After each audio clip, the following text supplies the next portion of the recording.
back to my channel. I'm Dawn with Candy Cane Ridge. Today I'm going to be walking you through this beginner friendly 5-inch square free pattern download placemat. Grab your fabric and let's get stitching. Alright, I have everything laid out here. Now, just a reminder, this is going to be a free pattern download. You can grab the link in the description box below.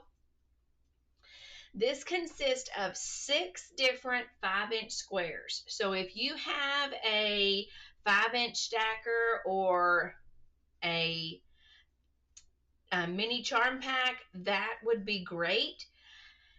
I like it scrappy. So none of my fabrics are the same, and it's your choice whether you want all of your placemats to match, or you can have them all be scrappy and the same border. That is totally up to you. This goes together really, really fast. Stay to the end, and I'm going to show you how to put this together using the flip method. We're not going to bind it like we would a normal quilt. So to get started, I've got all 6 of my 5-inch squares laid out. And then I have my 2 side border pieces, and then my top and my bottom. That's it. That is it. It cuts really quick. It stitches together really fast. So all I'm going to do, I'm going to take my top row and I'm going to stitch them right sides together using a 1/4 inch seam allowance. I'm going to press these to the right. I'm going to do the same thing on the bottom, but I'm going to press the bottom seams to the left. That way, as I stitch the top and the bottom, I'm going to nest these 2 seams right here. So I'm going to take all of this to the sewing machine, and I'll be right back. All right, so I have the top row stitched and it's pressed towards the right. I have the bottom row stitched and it's pressed towards the left. I'm going to put them right sides together, and because we press them in opposite directions, they're going to nest together in there. So we should have 4 matching corners. I'm going to go stitch this together and I'll be right back. All right, so I have it all stitched together. You can see on the back, I just pressed it in one direction. So now I'm going to take my 2 sides and I'm going to just stitch them down right sides together using a 1/4 inch seam allowance.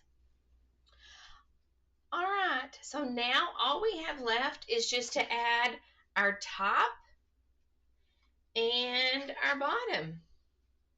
I'll be right back. So our top actually finishes at 18 by 13 and a half. I'm going to get our backing fabric and a scrap piece of batting that is 17 and a half by 13. That's going to allow us some stitching room and some turning room without the batting getting in the way. So I'm going to go grab our backing and our batting, and I'll be right back.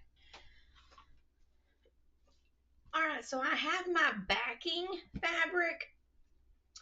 This is just a fat 1/4. So it is larger than I need, but I love fat 1/4s, so I have a lot of them. Anyway, I have a fat 1/4. This is the same plaid fabric that I have been using in our fall porch quilt, door hanger, wall hanging, however you choose to use it, and I love it. I think it would be a very cute background or backing fabric. So I'm going to lay it down first. Then I'm going to take, let me show you so you can see the corner of there. Then I'm going to take our placemat, the top of it,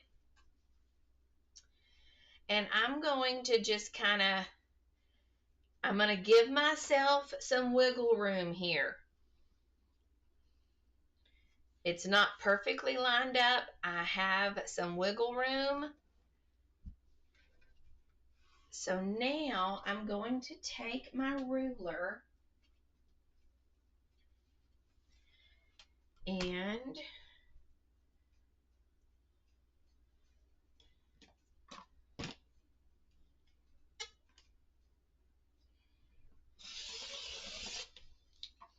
cut that off.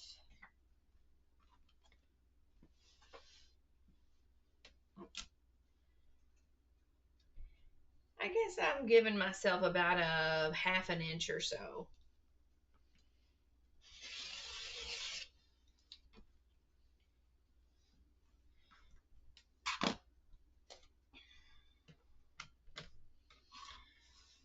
All right, so we've got our background. We have our placemat top. And then now I'm going to take the batting. Remember, I cut it a little bit smaller.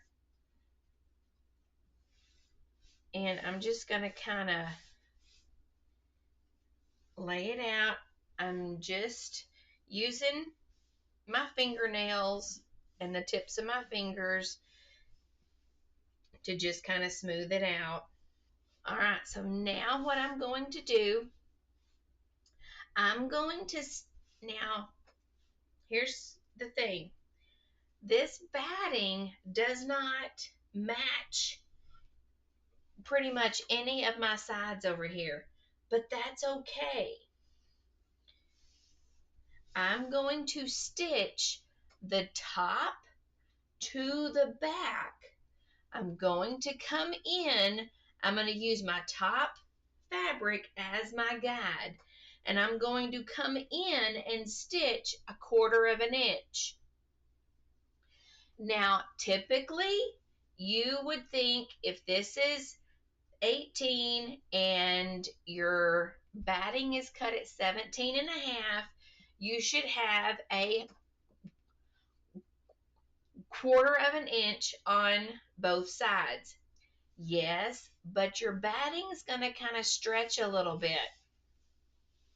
So I'm going to come in and I'm going to stitch a 1/4 inch seam all the way around, leaving a hand hole right here, or you can put it on the side, but I just want it big enough that I can get my hand in there and take the corners and flip it right side out. Now, I'm not going to catch my batting all the way around, but that's okay. So I'm going to take this to the sewing machine, and again, I'm just going to make a little mark right here, and about, using my 1, 2, 3, 4, we'll do about a 4-inch opening. So I'm going to start stitching right here. I'm going to back stitch. Can you see that? I'm going to start stitching right here. I'm going to back stitch.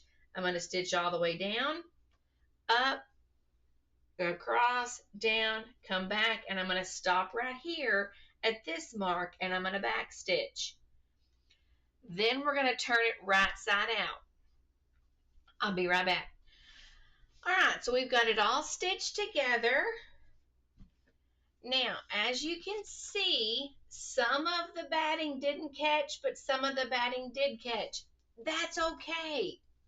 So now I'm going to take my ruler, using my actual top as my guide. I'm going to line up my ruler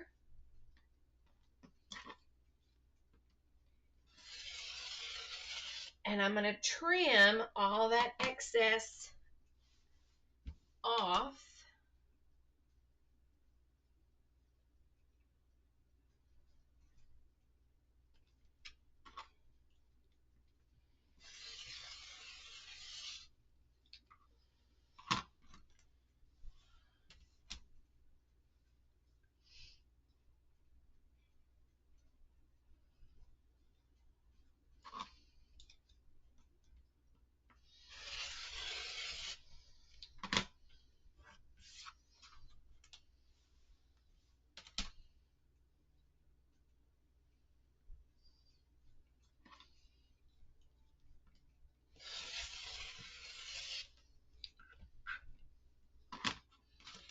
Okay. Well, let me get this hung up. Now I'm going to take and I'm going to clip my little corners here.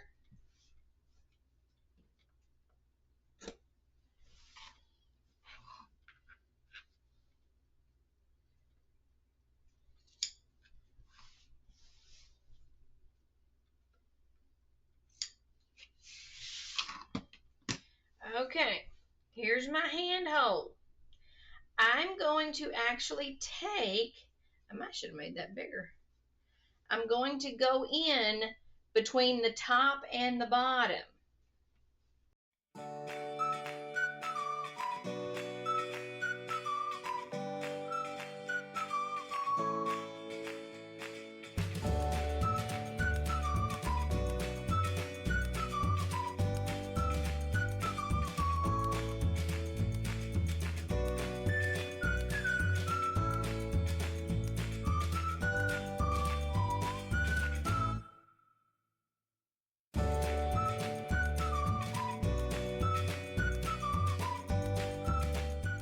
So now that we have this lined up and pressed, I haven't pressed it yet, I'm going to.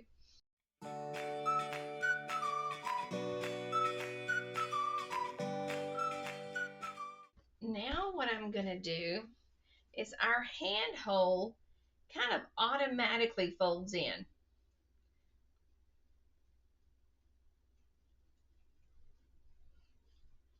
And so I'm going to press that.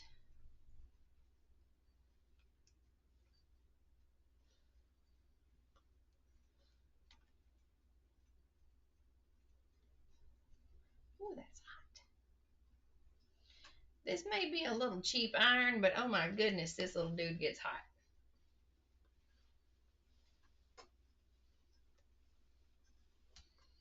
All right, I'm going to go back and I'm going to stitch. I'm going to use about 1/8 of an inch seam and stitch this. And I may go ahead and stitch all the way around it. All right, so I did not have brown thread. And when I went to stitch this, I thought, I have a light cream colored thread. So I am not going to stitch it all the way around until I get some of this brownish copper color thread.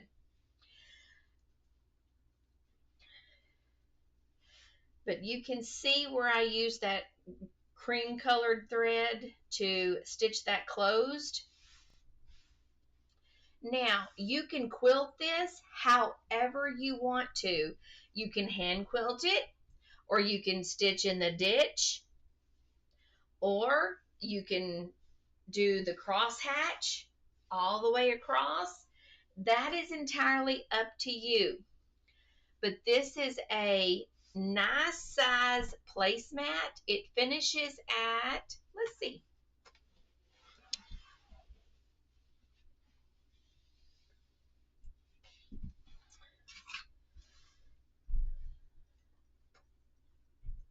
one, two, three, 4, 5, 6, 7, 8, 9, 10, 11, 12, 13, 14, 15, 16, at 17 and a half. 1, 2, 3, 4, 5, 6, 7, 8, 9, 10, 11, by 13.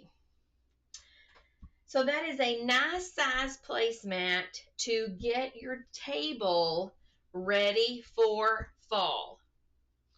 Quick, easy, very beginner friendly, and you don't have to bind it. So if you choose, you can make this reversible. I mean, I love this for a fall color, or you can use the cute little patchwork. Okay. Thank you for sticking with me today. Don't forget, look in the description below and grab your free pattern download and share with us what you create. Hit that like and subscribe button, and I'll see you in the next tutorial. Bye-bye.